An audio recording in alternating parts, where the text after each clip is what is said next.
অনিশ্চয়তার মেঘ কাটিয়ে অবশেষে ব্যাংককে বহুল প্রতীক্ষিত দ্বিপাক্ষিক বৈঠকে বসলেন বাংলাদেশের অন্তর্বর্তীকালীন সরকার প্রধান অধ্যাপক মোহাম্মদ ইউনূস ও ভারতের প্রধানমন্ত্রী নরেন্দ্র মোদী।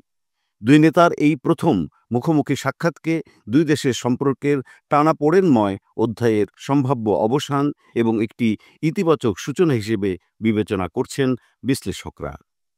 গত বছরের আগস্টে বাংলাদেশে শেখ হাসিনা সরকারের পতনের পর হঠাৎ করেই দুই দেশের বন্ধুত্বপূর্ণ সম্পর্কে ছেদ পড়ে।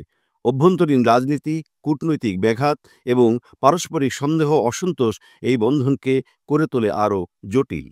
এমন প্রেক্ষাপটে ব্যাংককে বিমস্টেক সম্মেলনের ফাঁকে হওয়া এই শীর্ষ বৈঠকটি তাই দ্বিপাক্ষিক সম্পর্কের গতিপথে একটি গুরুত্বপূর্ণ মোড় বলে মনে করা হচ্ছে। বাংলাদেশে শেখ হাসিনার পতনের আগেই ভারত বিরোধী বক্তব্য ও প্রচারণা প্রবল হয়ে উঠছিল। সেই ধারাবাহিকতায় ক্ষমতা হারানো শেখ হাসিনার ভারতে আশ্রয় নেওয়া নতুন করে জটিলতা সৃষ্টি করে। দিল্লির উপর ক্ষমতাচ্যুত আওয়ামী লীগের সহায়তার অভিযোগ আরও বেশি করে উঠে আসে।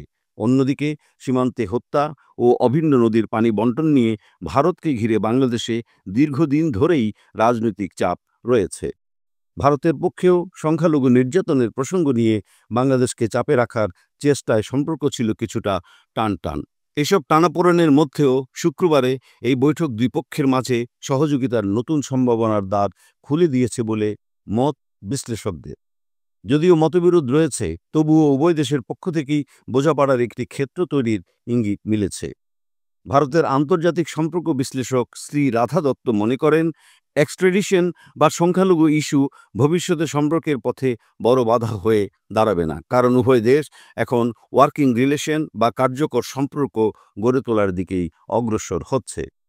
বাংলাদেশের সাবেক রাষ্ট্রদূত হুমায়ুন কবিরের ভাষায়, নতুন বাস্তবতায় বাংলাদেশ তাদের সম্পর্ক পুনর্গঠনের চেষ্টা করছে। এতে প্রতিবেশী ও সহযোগী রাষ্ট্রগুলোর সঙ্গে নতুন আন্ডারস্ট্যান্ডিং তৈরি করাটা জরুরি হয়ে পড়েছে। বন্ধুত্বের নবায়ন না কৌশলগত সমঝোতা, এই প্রশ্নে ঘুরপাক খাচ্ছে রাজনৈতিক বিশ্লেষকদের মধ্যে। অনেকে মনে করছেন এটি বন্ধুত্বের পূর্ণ নবায়ন না হলেও একটি কৌশলগত সমঝোতা বা বাধ্যতামূলক বোঝাপড়ার সূচনা। পুরনো সম্পর্কের আবেগ হয়তো ক্ষয়প্রাপ্ত, তবে পারস্পরিক স্বার্থের জায়গা থেকেই এগিয়ে যাওয়া ছাড়া বিকল্প নেই। সাম্প্রতিক রাজনৈতিক অস্থিরতার প্রেক্ষাপটে এই বৈঠক দুই দেশের সম্পর্কের জন্য একটি গুরুত্বপূর্ণ বাঁক ফেরানো মুহূর্ত। বন্ধুত্বের নবায়ন কতটা স্থায়ী ও কার্যকর হয় তা নির্ভর করবে পরবর্তী দিনগুলোর কূটনৈতিক চেষ্টার উপর।